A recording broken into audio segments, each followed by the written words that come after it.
Live. Okay, fantastic. Welcome to the Hawkeye Rising YouTube channel. I'm Clint, your host, your Hawkeye. Hopefully, this time I can see some things clearly. I can see clearly now the rain's gone. Once in a while, maybe. How are you doing today? Thank you for being here. It's what is it?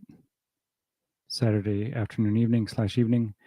Okay, before we get started, glad you're here. Again, whenever you see this, whether it's this evening, tomorrow, or at some point, thank you for being here. Thank you for the comments as well. There's been I was planning on calling up my channel page near the end, trying to keep things in order here. Okay, let's see.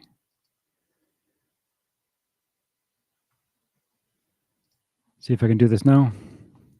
Finally share a share a Chrome tab.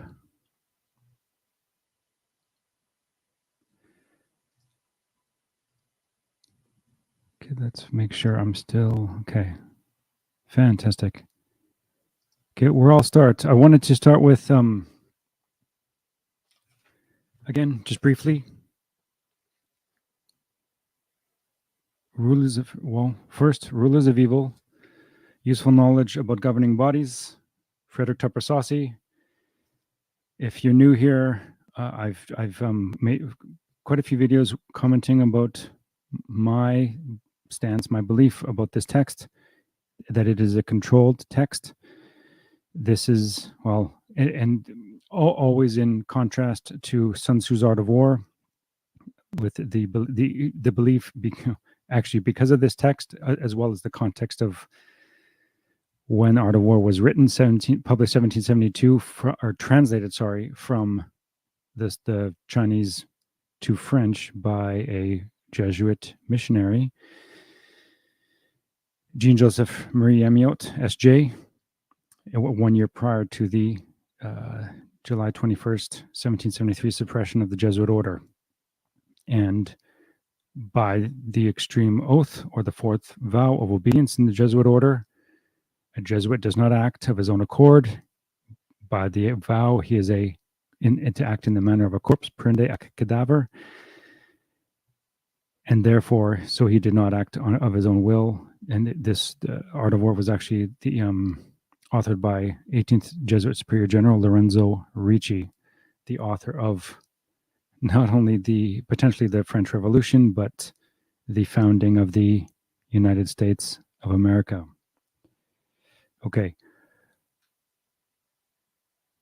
And as I've said before, I'm trying to, how do I word this? I almost have to write this down and put it in front of me, so it was committed to memory, but because it's Sun Tzu's Art of War is how the general would found America, as well as other very, very devious plans, unfolding devious plans in Europe and, world history. So Sun Tzu's Art of War is how the general would do it, basically laying it out there. And as Saucy even says about a master chess master would telegraph his moves, in a sense, to demonstrate his mastery, his intelligence, his arrogance, and before actually completing those steps. Anyway, and then also, and in contrasting Art of War, Tupper Saucy's Rulers of Evil is how the general actually did it. So Tupper Saucy reveals quite distinctly, even though acknowledging that it's all, does he explicitly say conjecture? There's a citation, maybe at some point I'll find it, but it had to do with, oh boy, like the general would leave no trail. So it's basically by understanding how clandestine operations work, you have to essentially apply that filter. And when you apply that filter, you can clearly see the general's footsteps and his fingerprints all over history, essentially, which could be said since the election of the first Jesuit Superior General, April 19th, 1541.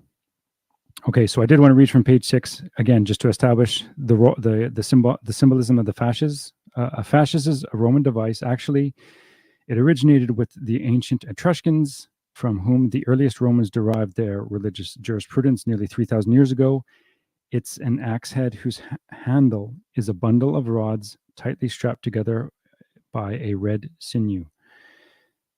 It symbolizes the ordering of priestly functions into a single infallible sovereign, an autocrat who could require life and limb of his subjects.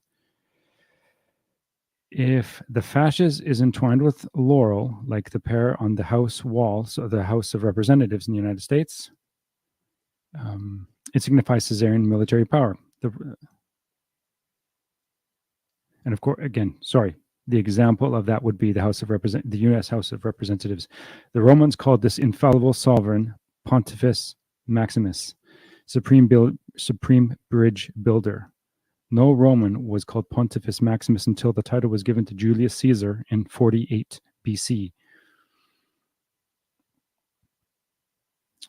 Let's see. And today's Pontifex Maximus is Pope John Paul II. Well, at the time of the writing of this text, obviously today's current Pontifex Maximus is Jesuit Pope Francis. As we shall discover in a forthcoming chapter, John Paul and today Francis does not hold that title alone. He shares it with a mysterious partner, a military man, a man holding an office that has been known for more than 4 centuries as Papa Nero, the Black Pope. I shall present evidence that the House Fasces represents the Black Pope, who indeed rules the world. Later, I will develop what is to be sure to become a controversial hypothesis that the Black Pope rules the Black Pope rules by divine appointment and for the ultimate good of mankind. Quite a statement, quite a hypothesis. Okay, so I know I'm showing the American seal. Again, not skipping over a lot of its origin and so on. I just wanted to read. So from page 223 from Saucy's Rulers of Evil, America's Great Seal, with its obsessive fidelity to Caesarian Rome, cannot represent a nation more moral than the source of its scripture. The icons of mysterious Kabbalistic language of the seal introduce a preposterous Babylonian gospel. Taken seriously, and shouldn't a government's solemn statement be taken seriously? The seal's gospel teaches that America's high spiritual purpose is to assist in the resurrection of the Son of God's mutilated parts from the evil slime of human flesh. It tells us that already the Holy Virgin has rescued the Son's sacred heart from the slime, e pluribus unum, one from many, and has placed it high in the vault of heaven, as her 5-pointed celestial path describes for all to see. It calls for America to exert fervent sexual energy so that the Son's many parts on earth might be reunited with the unum in heaven.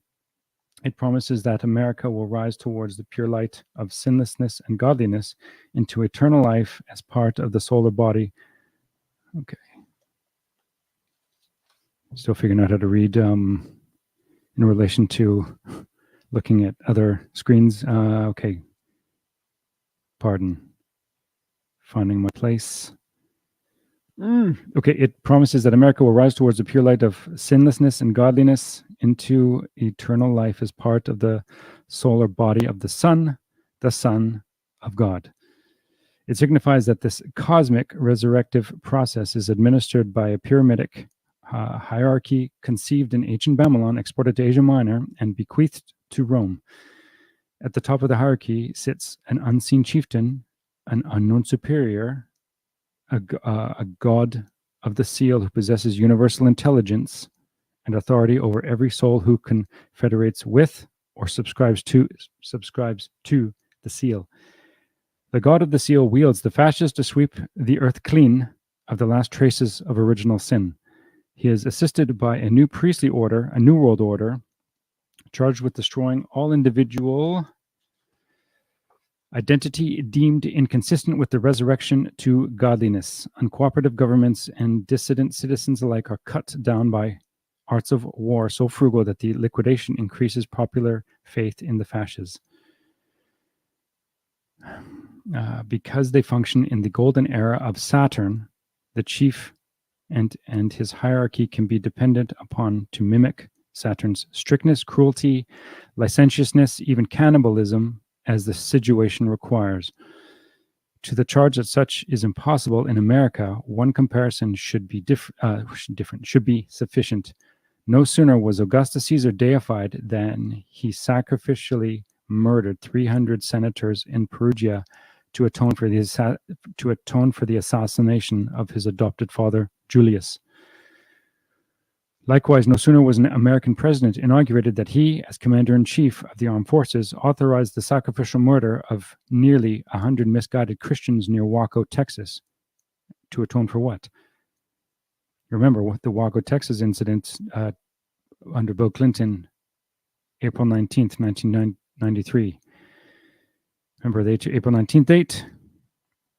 Jesuit First General Superior General Loyola. A growing popular disenchantment with federal government.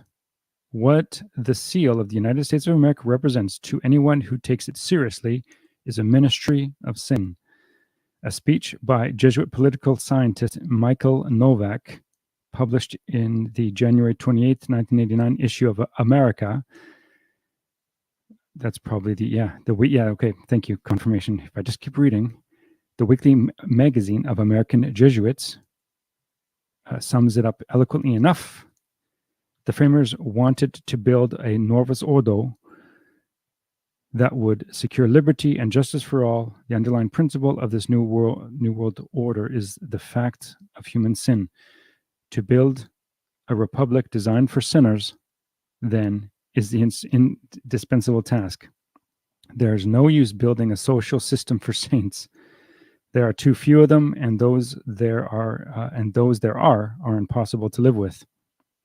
Any effective social system must therefore be designed for the only moral majority there is, sinners. In the next chapter, we shall examine how faithfully the founding fathers reconstructed Babylonian Rome on the banks of the Potomac. Okay. Thank you for bearing with me. Pardon? Still getting used to this. Of course. Okay. I did want to readdress a couple of the Batman, this year's film, again directed by Matt Reeves, released March 4th, 2022. Okay, just want to make sure. Anyway, I'm hoping that the screen share is working because I'm going to be going through a couple screens. Again, I've laid some things out why, and I'm like, okay, why did I leave myself that prompt? Shizzle. Okay, I'll leave that up for a second, just because. Okay, I know why. Ava Maria.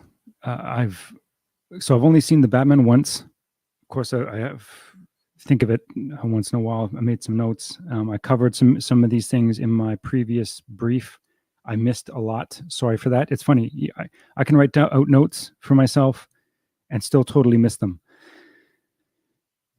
Yeah. So anyway, that's I wanted to mention that. So this, I believe, by Franz Peter Schubert, the original composer, and I think there are other composers. I don't know whether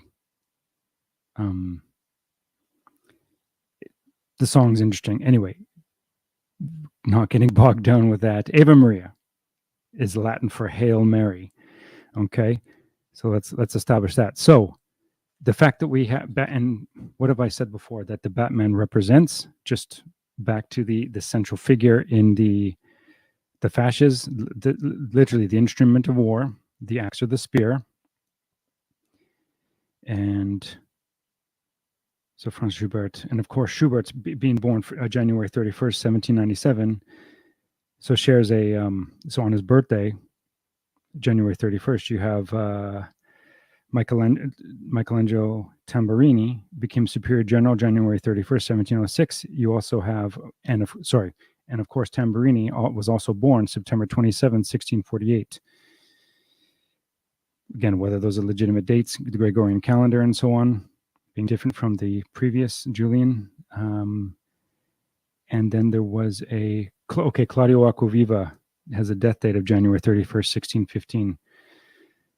So back to why on the screen here, I have The Hitman. The 2007 film Hitman is that it's opening. Sorry. Get this a little more organized. Okay, we have The Hitman, and it's again opening scene is underscored by Ave Maria, Hail Mary.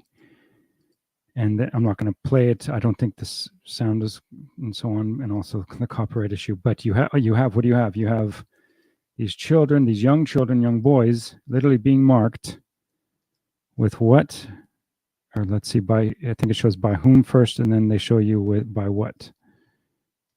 So you have a number of children.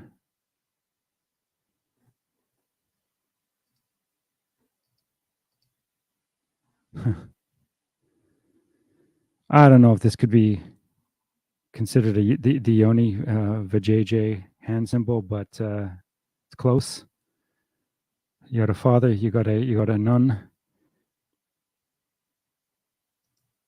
The fact that they show again these choices of shots, and then what's he looking at? Of course, okay. Speaking of the idea of one cut to another, which will be something I think at some point we'll cover, something called the Kuleshov effect. So what's being tattooed on the back of these boys' heads? You got your barcode. What else? There is the system of training, abuse, fighting, but it has to do with, there's a water immersion scene. Okay, there's an escape and an assassination or shooting. Nope, I missed it. Anyway, there is a scene in brief. Okay, you have them being trained, or whether it's discipline, who knows. Immersion in water, holding their breath. And maybe in part we can interpret that as well. Are they being disciplined? Well, it's all a part of training, all a part of Jesuit ratio studiorum, right? Francis Xavier, give me the child until he is 7 and I'll give you the man. I like the captain's interpretation. I'll bugger the child until he's 7 and I'll give you the man. And then what kind of man do you get? You get a very dark male bride, essentially a Darth Vader, a dark father. Okay, and then I want to, where is it? There's this shot of, where is it? Needle. Yeah. But the fact that you have this film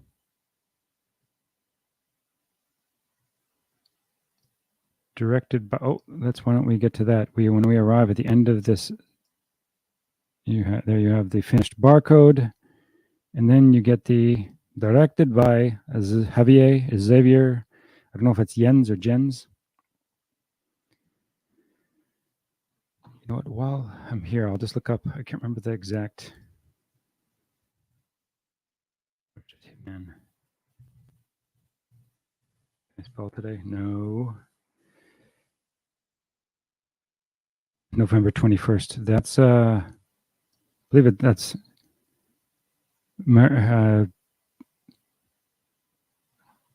known as, well, pen name Voltaire, his birthday.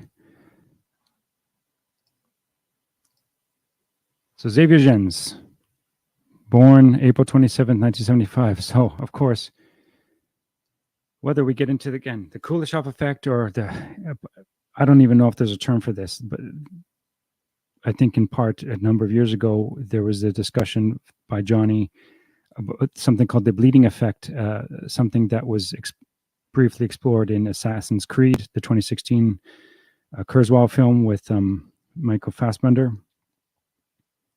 And Fassbender's character, Callum Lynch, born of Mary and Joseph, Cal experiences, after being put into the Animus, experiences the presence of Aguilar and Dr. Reichen. Sophia Reichen explains that's called the bleeding effect. And that's his best. Yeah, I don't. Wait, not going down too far. So the fact that we have. So can one song be used in a film and then so many years later be used in another? But the fact that you have this connection now, is this back to the old joke? Is this just a coincidence? When you have, again, Xavier Gens' birthday, April 27th, he also shares a birthday with Matt Reeves, director of the Batman. They both use Hail Mary or Ave Maria. You have... This was an interesting, in brief, find, and again, take it as you will. I'm just presenting little marks, I would say these are Sun Tzu and drum beats of the general. You have Timothy Oliphant, who plays Agent 47 in, does he even give his number? It's been a while since I've seen it. I know there is an Agent 47, whether it's the same character. Anyway, but the fact that you have Timothy David Oliphant, he has a May 20th birthday, not just the year in a sense. It's irrelevant at times. 68 being the year of of Kubrick's 2001 Space Odyssey, which I bring it up later. So, okay, let's just say May 20th, 1968. So why is May 20th important? Well, we just happen to be in the so-called Ignatian year, which started on May 20th of last year and which ends on the death day feast day of Ignatius Loyola, July 31st of this year. May 20th, 1521 just happened to be the day that Ignatius Loyola received his cannonball wound, which changed, well, essentially, the date is attributed to its end is elevated because it's began the conversion of Loyola from essentially warrior to priest. Okay, establishing, so the Hitman, Ave Maria, and the current Batman film, John Fitzgerald Kennedy. And I did share in the previous, my previous brief, this reference to, and what I think the captain discusses that this is a discussion about communism. I do want to present, for we are opposed around the world by a monolithic and ruthless conspiracy that relies on primarily covert means of expanding its sphere of influence, and so on and so on. You can go and look at my last brief. There's also a link to Eric 777's uploading of this speech. What I did want to highlight again, or at this speech, it's in it, how Kennedy finishes. It was early in the 17th century that Francis Bacon remarked on 3 recent inventions already transforming the world. There's the compass, gunpowder, and the printing press. The compass, you have, remember. How many points? Four what? Four cardinal points. You have gunpowder. Yeah, remember the gunpowder plot? And then the printing press. But the printing press, in part, the tool which, after printing the Bible, after Martin Luther translated both the New and Old Testament, and published both and printed both in 1534. I don't have an exact date, but I do have the 1534 date that both the Old and New by Martin Luther were revealed and given to the world. And what did Rome do? Rome shit herself. And then, of course, we understand, if we remember 1534, there's April 20th, Jacques Cartier's departure from St. Malo, Brittany, the top of in northern France, to North America, or what would become North America. I have a belief that that was the beginning, in a way, the official beginning of the beast out of the sea, going to the beginning of infiltrating and eventually 200 plus years later, empowering the beast out of the earth with the United States of America. Okay, so printing press. Now the links between the nations first forged by 1534, and then the August 15th,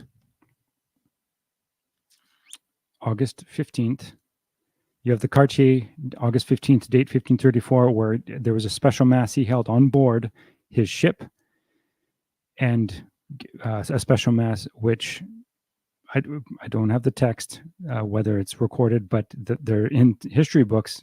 You can find that there's a documentation of this mass, and looking up to the Queen of Heaven, because the 15th of August is the day of Assumption, the Feast of Assumption, and where Mary supposedly ascended to heaven, and took her place. And okay, so we have the Cartier leading the mass on the exact same day, August 15th, 1534, in Montmartre, Paris. You have Ignatius Loyola and the 6 companions, so Francis Xavier, Peter V, Diego Lainez, and a couple others, pledging their oath to the Virgin Mary. Okay, so as Zachary Hubbard would say, that this is the official birthday of the Jesuit order.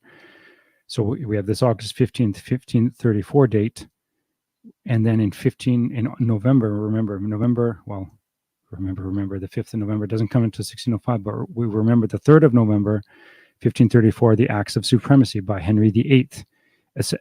His essential, the date that he supposedly broke from Rome, became his own pope, his own bishop, and thus the creation of the Church of England. Okay. So that's why 1534 is very important. And then back to the importance of the printing press. Okay. One world's efforts live together. The evolution of gunpowder to its ultimate limit. He warned mankind of terrible okay. So this idea and this introduction of the monolith. Now, when was this speech given? April 27th, 1961. Okay. It's something going on here. I guess I'll jump to it now, and it is no, yes. I had thank you. That's just while I'm here, JD. Thank you very much. Thank you very much for your comments. Homicidal Terrorhawk, thank you so much. Karen S. And another comment from HTH. And then he had mentioned about Ashton Kutcher, and you know what, just pause that. I just want to look Kutcher up for a second.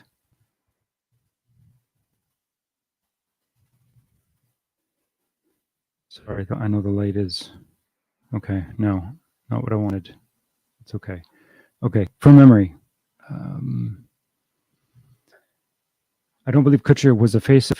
Okay, again, I know there was a Pizzagate from 2016 surrounding the 2016 elections, U.S. presidential elections, between well, essentially the last two runners would be Trump and Clinton. So acknowledging Kutcher was certainly elevated. Remember when he appeared before Congress with a stylized X or cross on his lapel, and I believe it was before Senator John McCain, who's now dead. I think he died has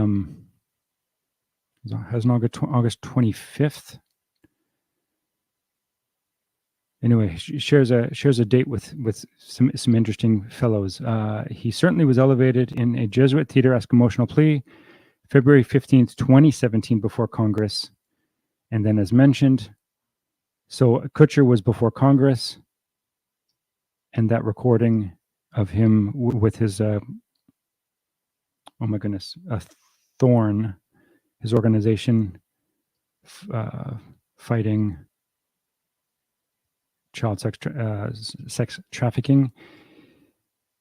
And let's see, before Congress, as mentioned, my video brief, February 15th is the anniversary date of the Jesuit extreme oath or fourth vow, that the fourth vow was supposedly entered into the 62nd Congress in 1913, as well as the anniversary date of Canada's current maple leaf, red, white Freemasonic apron flag.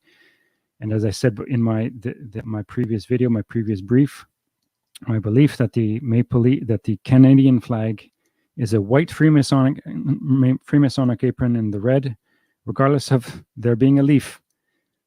It just happens to be in the shape of a leaf, whether it's whatever. The red represents literally the blood, and symbolically the blood of the innocent, the blood of Indigenous women, children, boys and girls. And how about let's add to it all the good men that were slaughtered in needless wars. But specifically,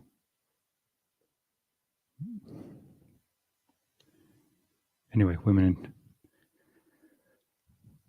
boys and girls. Anyway, it's always a sore point, because, and then especially what just happened with from March 28th to April 1st in Rome. You have the Indigenous delegation, a number of different groups per day appeared met with Francis, and I did read a portion a few videos ago of Francis's response, his so-called apology, which was not an apology. Remember, you got to understand the Jesuit mindset, and if you read, it was not an apology.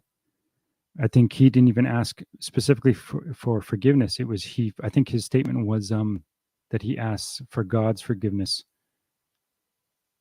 Okay, I don't want to put words in his mouth, but it's understanding that the Jesuit mindset, sophistry, casuistry, and mental reservation, it was not an apology, it was a mockery. Okay, Timothy Oliphant, May 20th. Okay, the Batman. The representation of the Jesuit Superior General, the central article of war, instrument of war in the fasces, and then as I described the scene in the film, after his character arc in a way comes not full circle, but he has this complete 180 in how he approaches the people of Gotham. I don't even know how to phrase this, because I think in part because also not just Ave Maria, not just because of you have the Matt Reeves being also sharing a birthday with Samuel Morse, the founder of Morse, creator of Morse code, and thus the Sun Tzu drum beat. But you have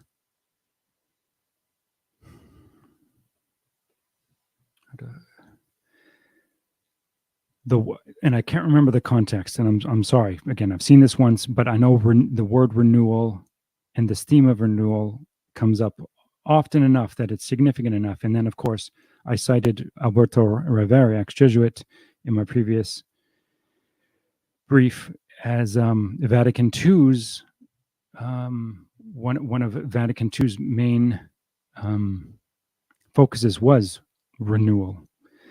And in part, I was thinking of the Batman is the Jesuit generals, how its new approach, its renewed approach to the world population, and it's there's a complexity to it. I don't even know how to. It was just an impression I got watching it. It's like having a holy shit moment, thinking of, okay, this film is clearly like okay. There's a term, I can't remember the origin of it, but it's essentially every frame a painting, and it's a reference to cinema, where literally every shot is so intentional from your framing, what's in the frame, and so therefore all the details within the frame, from the position of your subjects, whether it's one actor, two actors, or multiple, and then also you in addition symbols. The fact, like I said, okay, good. Here we go. The fact that we have 4 patriarchal crosses, or crosses of Anjou, or crosses of Lorraine on the floor, and here you even have renewal is a lie.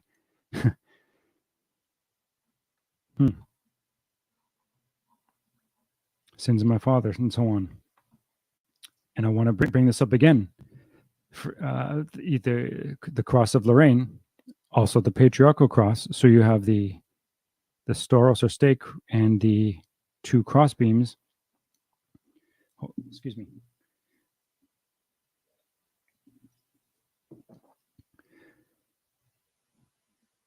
And this is the wiki page, Vada page for the cross of Lorraine. You have French Jesuit missionaries and settlers to the New World carried the cross of Lorraine. So circa 1750 to 1810, the symbol was said to have helped missionaries to convert the native peoples they encountered, because the 2-armed cross resembled existing local imagery. Well, that's fascinating. But I also wanted to touch again upon, I know I've covered that before in previous videos, but I wanted to retouch upon this with Jean de Brébeuf, who came to Canada in 1625 with Samuel de Champlain. Champlain, who's considered or called the father of New France, was the okay. I know Jesuits had set foot on North American soil prior to 1625, but you have this significant event where Brébeuf arrived, but you have this note, and this is a very interesting note. The educational rigor of the Jesuit seminaries, rigor. Where do we? Does that sound Faustian? Intellectual rigor. And what? I don't want to even paraphrase. So their educational rigor of the Jesuit seminaries prepared missionaries to acquire native languages. But as they had learned the classical and Romance languages, they likely had difficulty with the very different conventions of the New World indigenous languages. Brébeuf's study of the languages was also shaped by his religious training. Current Catholic theology tried to reconcile knowledge of world languages with accounts in the Bible of the Tower of Babel. So Genesis, I want to say Genesis 10. Oh my goodness. Okay. And this was the basis of European history. This influence can be seen in his discussion of language in his accounts collected in the Jesuit Relations. Okay. This always brings me back to Deuteronomy 32:8. And I know one of the authorities on this,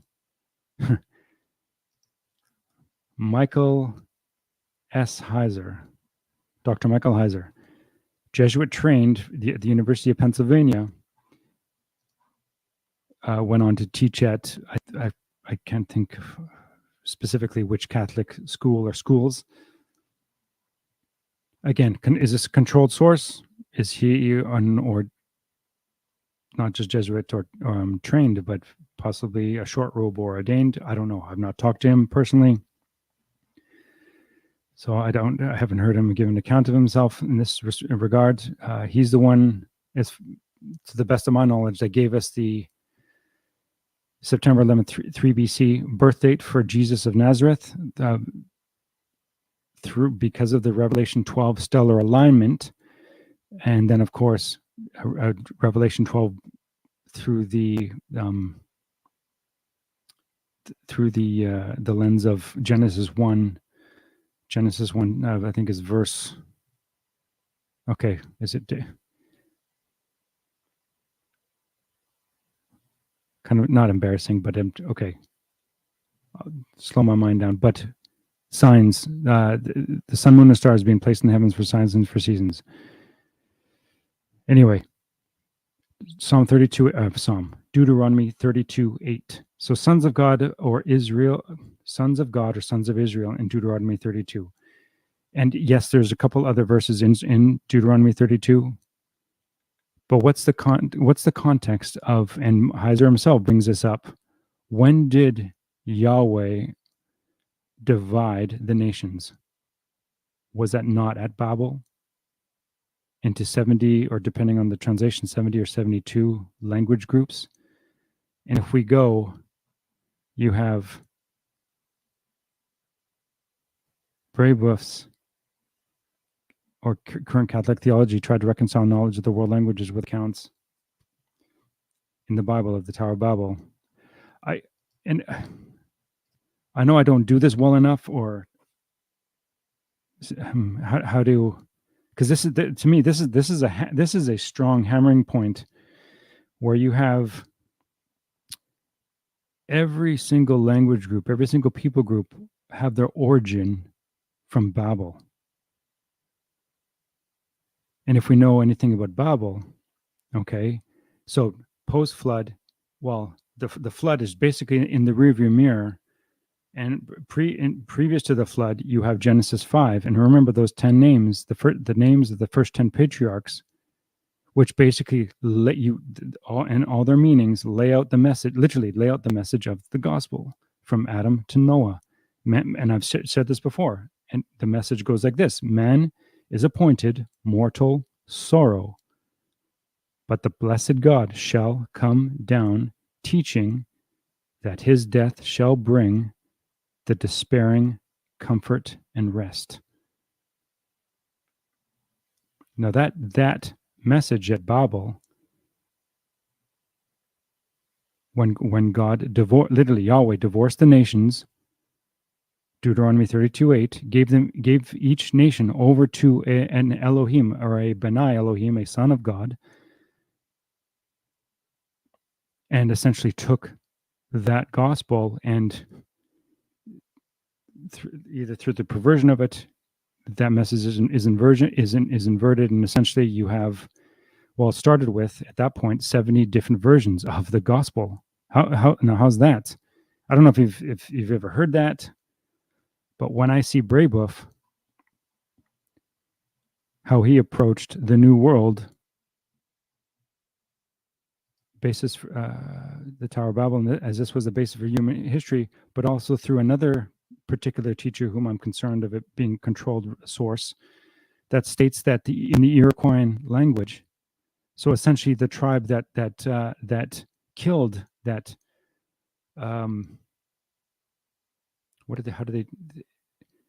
they cut off Brebeuf's feet. They I think they cut out his tongue, put a burning rod down his throat. They scalped him, and they cut his chest open and tore out his heart. The Iroquois people tribe had a name for their creator, Yahweh.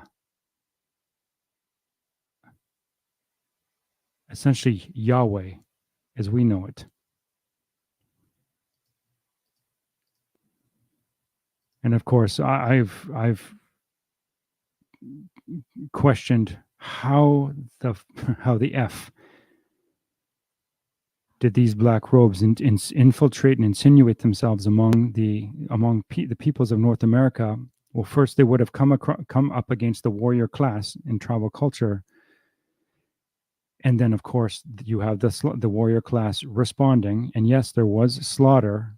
And then I wonder if in part because Rome, whether through the French or through the British, bearing the mark of Cain, and then of course the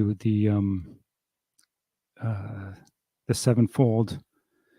I off the top of my head I can't remember, but Rome's response to how the indigenous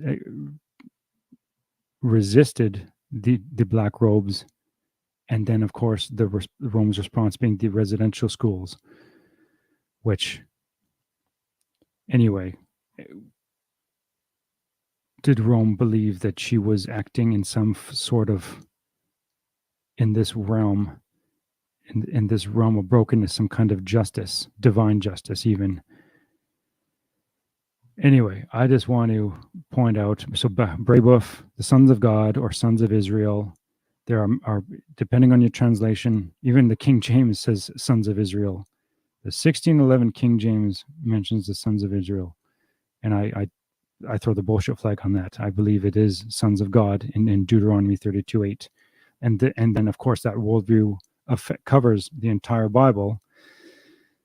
Psalm 82, you have, which is referenced by Jesus in John 10, I believe. And then, of course, the purpose of, in part, one of the purposes of Jesus's death, burial, and resurrection, where Jesus was crucified, at Golgotha, the place of the skull. Whose skull?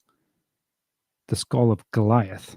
Who was Goliath? Goliath was a Philistine who, being not only giant, and this story has been watered down, but had a family that our scriptures tell us having 6 fingers and 6 toes. Clearly, there's something going on. Who were the Philistines descendant of? You can trace their line, their lineage, all the way back to Ham, son of Noah, who stepped off the ark. Anyway, why did I know I mentioned Mercury. Okay. Days of the week, because, and why Mercury? Okay.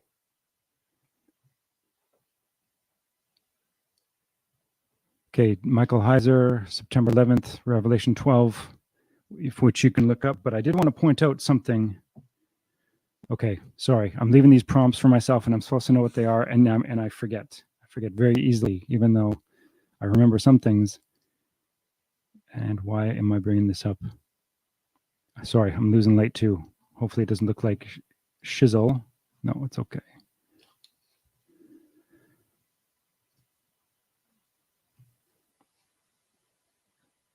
So anyway, let's just...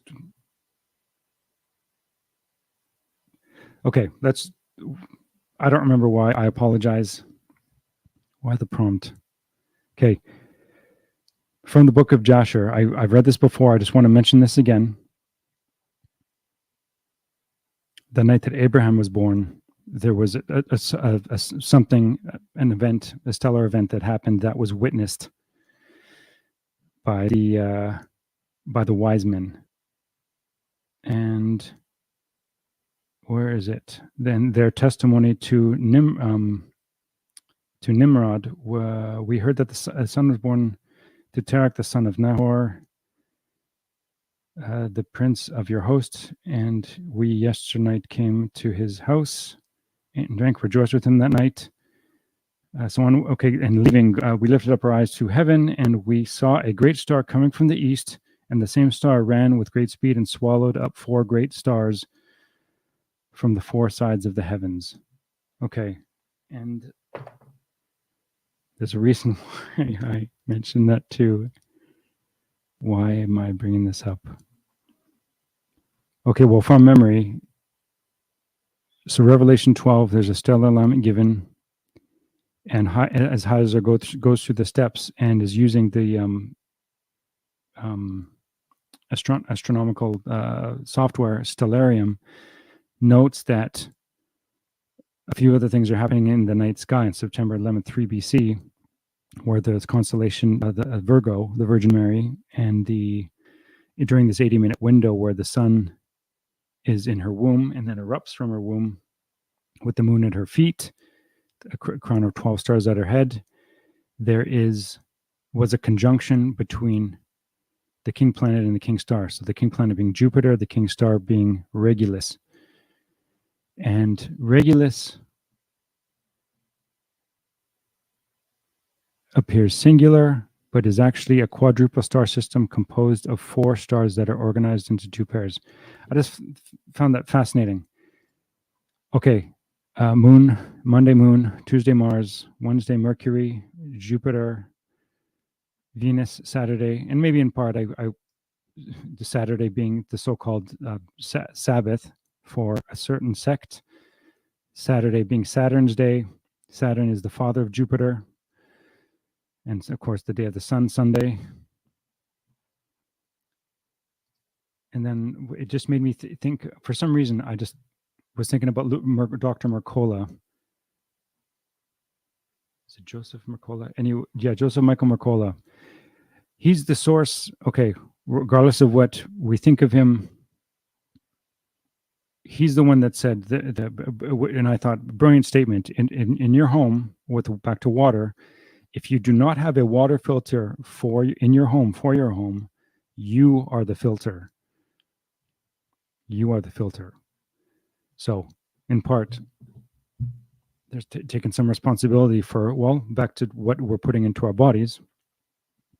We do have a say on that. We aren't just being Marcellus Wallace, Pulp Fiction over a barrel by Zed. We have a say on how this goes, in part. And can a filter get everything? Probably not, unless the distillation process. But anyway, the fact is, we're not without the ability to do something. Okay. I did want to touch upon, because Hitman, you also have Sicario and Sicario Day of the Soldado. I don't think I have pulled that up.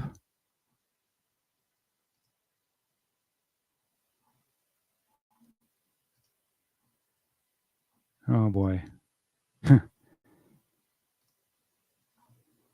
Okay, back to the monolith. Let's just, you have the speech that acknowledges a monolith. So this is 1961. Kennedy was slaughtered in broad daylight. And I'm not an authority on this. The captain and have even done, others on the team are far more better sources for from memory for this information about literally who being behind, with the names, places, and dates behind the Kennedy assassination. What am I looking up? I'm looking up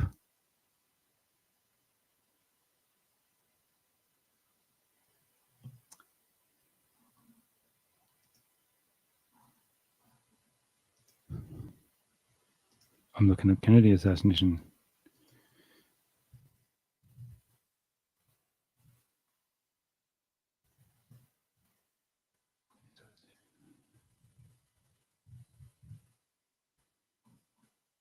Three. So I want to say, I know November 22nd, but sometimes I think it's 62, but no, it's 63. So his speech acknowledging the monolithic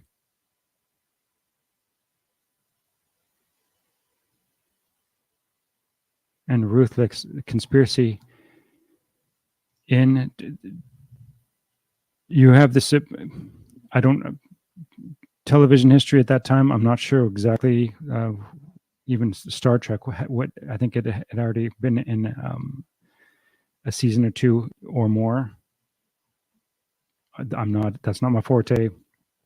I admit that freely. So you even have the 8-pointed star, Mark of Cain, but you have this sequence this landing upon, where is it? Clavius base on the moon, okay, in 2001 Space Odyssey, which was released in 1968.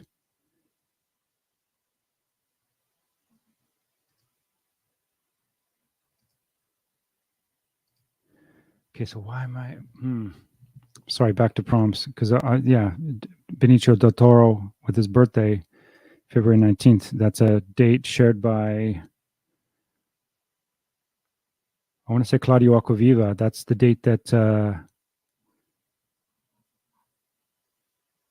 Claudio Acquaviva stepped into his generalate of the Society of Jesus. Claudio Waters Acquaviva.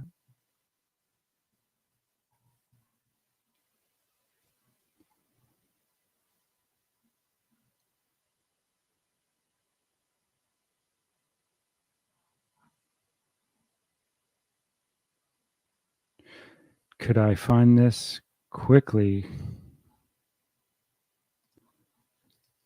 You know what? General list. Billing. Okay. Yeah, February 19th, 1581. Took office.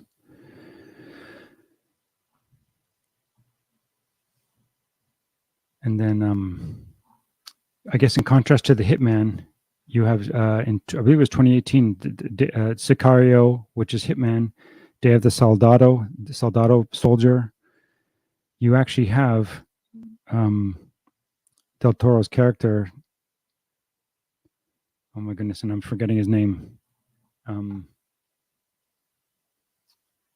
Alejandro, receiving a seemingly mortal head wound. Actually, and there's also a scene. Okay, I know I can't necessarily play it, but there's a scene that mentions also Ukraine. Okay, no, I don't want to get bogged down into that unless I'm prompted. Why? Okay, okay. While I'm here, I will mention or bring this up because we have our August 12, 2017 Dodgetown there. We have this acknowledged. Let's see, where is it? No man stands so tall as when he stoops to help a child. We have this nice Freemasonic bumper sticker in this Pulitzer Prize winning photograph by Ryan. You know what? What's his name? And I've looked into him, and I didn't find anything suspicious. But so Ryan Kelly, who won an award for this photograph of the Charlottesville car attack, and it's interesting on the periphery you have Black Lives Matter signs.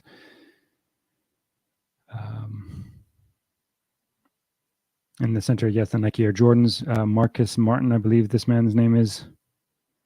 Anyway, Freemasonic bumper sticker and symbol. But okay, and so Ryan Kelly received a Pulitzer Prize for this photograph, and it was apparently the very last day before he finished his job at the paper he was working at in Charlottesville. What coincidence, right? And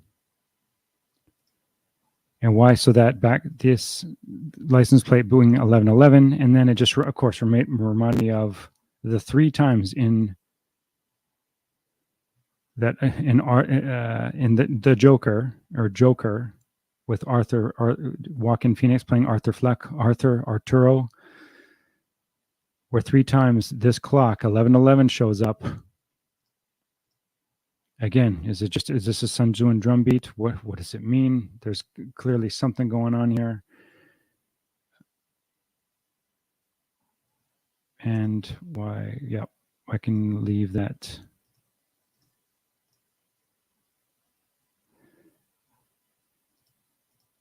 Yeah, so we can leave it at that. If I've left anything out, of course remember, this is a continuation. There's no standalone brief. One brief leads into the other, and as soon as I hit end, I'll be thinking, okay, why didn't I say this or why didn't I say that? Again, I acknowledge I'll even leave myself I make notes and I miss things still. So, and yes, if you're watching this or listening to this, and if you be critical with it, do your own research. Don't just listen to what I'm saying. But if you can do it better, go do it better.